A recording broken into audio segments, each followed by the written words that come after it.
All right, let's go now to Dr. Yasmin Mayor, who is the head of Infectious Disease Unit at Wolfson Medical Centre. Doctor, thank you so much for coming on. Firstly, tell us, what is the situation here? How much concern is there over the Delta and Lambda variants of coronavirus? Well, at the moment, we're seeing mainly Delta variants in Israel, and indeed we have seen a rise in the number of infected people.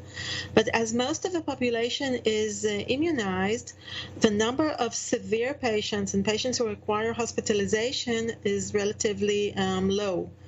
And I think this is very indicative that the immunization, the Pfizer immunization that was widespread in Israel, is effective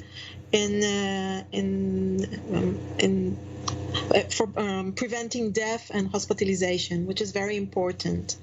And this is despite the fact that the Delta vaccine, the Pfizer vaccine, is less suitable for the Delta variant. So, Dr. Mayor, tell me, what can we make of the latest outbreak and the fact that this quarantine period may actually be shortened?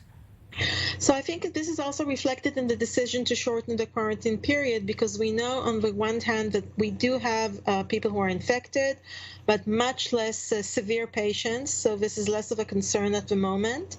And on the other hand, we know that most people who are exposed to the virus, especially the Delta virus, which is more infectious than the other variants, they become infected usually about more than 90% up till the 7th day. So this means that we can find these people, most of these people, in a 7-day quarantine, and we don't lose much by shortening this period. And this obviously has a very significant effect, an economical effect, that people don't lose so many days out of work and so forth. Yeah, and we are hearing, that people who have underlying illnesses will be able to go and get this booster shot, this third shot, to, really give them more protection. How effective, in your opinion, will this be? And can we expect it to be rolled out to the wider population? So this is still under a current debate, I think, within us, the infectious disease people and the Ministry of Health. We are seeing definitely a decline in the protective effect of the vaccine against catching the virus, not necessarily being very ill. But it's not really clear if this is because there's a decline in the immunity, or perhaps this vaccine is less effective in preventing catching the virus when we talk about the Delta variant. And this has different meanings. If the problem is declining immunity, so probably a booster will be effective. If the vaccine is less appropriate for the Delta vaccine, so maybe a booster will not necessarily change the effectiveness of immunization.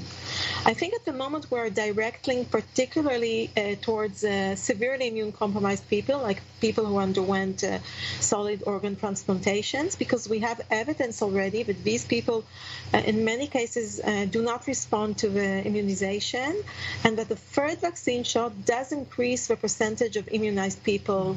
So I think for this group of people, it's probably important to get the third dose. And finally, Doctor, we know that Israel is in the process of developing its own vaccine. Tell me, why is it, though, that we aren't seeing greater coordination between countries regarding vaccine development?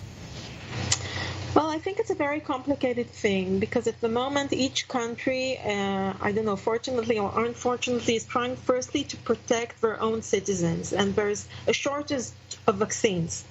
So there's this competition, capitalistic competition between countries on obtaining the vaccines. And this is causing problems in coordination, and particularly I think where most of our concern is at the moment is for countries who don't have the financial ability to purchase vaccines. And I think as citizens of the world, it's also our responsibility to take care of these places which are less fortunate. And I do want to ask you, though, we saw this Delta variant enter the country a few weeks back when these people returned from overseas and are allowed straight into the community without being tested. Prior to that, we were seeing, people get tested, then allowed to go home and enter the community. Some new restrictions are being brought in to try and help with this situation. Are these restrictions strong enough? Can we expect greater restrictions to be placed on travel? I think at the moment we don't want to have more restrictions. I think we're very lucky that eventually the vaccine is effective in preventing severe disease. And the influx of variants from around the world, because corona is still very common in most places, is inevitable. And I think it's not realistic to close the borders completely. It has a very high financial toll, and also it affects the freedom of people.